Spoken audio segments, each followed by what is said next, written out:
parole aux associations.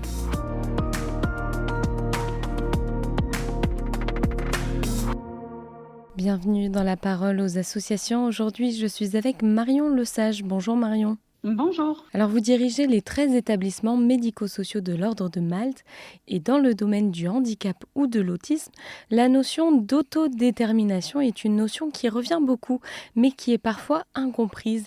Est-ce que vous pouvez en quelques mots nous dire de quoi il s'agit ? Oui, tout à fait. Donc, l'autodétermination, c'est permettre à chaque personne, même si elle est en situation de handicap ou qu'elle vit avec des troubles de l'autisme, de prendre sa place dans la société et d'être active de sa vie.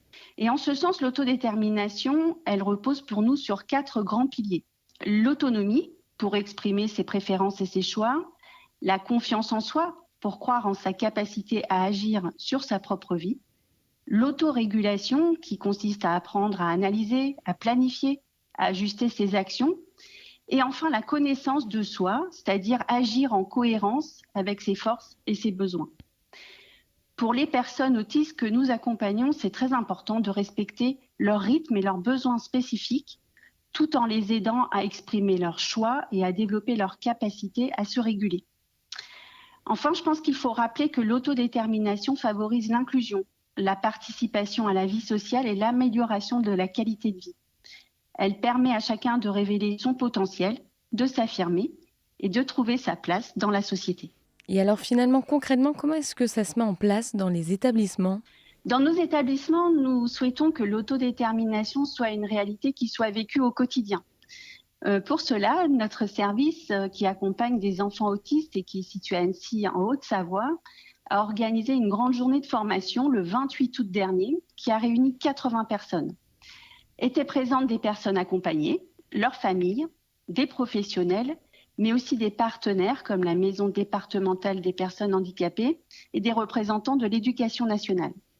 Ce qui est important pour nous, c'est que tout le monde puisse apprendre ensemble sur un pied d'égalité, les bénéficiaires, les familles et les professionnels. Pour réaliser cet événement, nous avons été accompagnés par un organisme spécialisé qui nous a aidés à comprendre comment soutenir l'autodétermination de façon concrète et surtout de façon dynamique. Pendant cette journée, nous avons partagé nos expériences, nos questionnements, nous avons appris à mieux écouter, à mieux accompagner. Concrètement, ça s'est traduit comment ? Par l'idée d'encourager chaque personne à exprimer ses préférences et ses choix, même les plus simples, les actions du quotidien, à les aider à comprendre et à prendre confiance en elles, à mieux se connaître, à planifier, à ajuster ses actions, mais aussi à adapter notre accompagnement aux besoins des personnes pour qu'elles puissent participer à la vie sociale, être plus autonomes, à améliorer leur qualité de vie et valoriser l'expérience des familles et des personnes accompagnées qui deviennent les expertes de leur propre vie. Mais surtout, il s'agit de travailler en équipe, dans un esprit de coopération conviviale, où chacun a sa place. Le professionnel n'est plus le seul à savoir, il devient un collaborateur, un partenaire qui accompagne la personne dans la co-construction de son projet de vie et de ses propres solutions.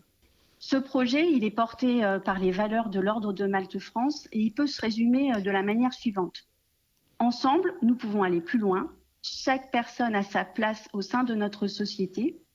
Il est grand temps d'accueillir positivement la diversité et de permettre à chacun de révéler son potentiel. Eh bien, merci Marion pour ce partage et je rappelle qu'on peut avoir plus d'informations sur le site internet ordredemaltefrance.org. Je vous souhaite une très belle journée. Merci également, bonne journée. La parole aux associations.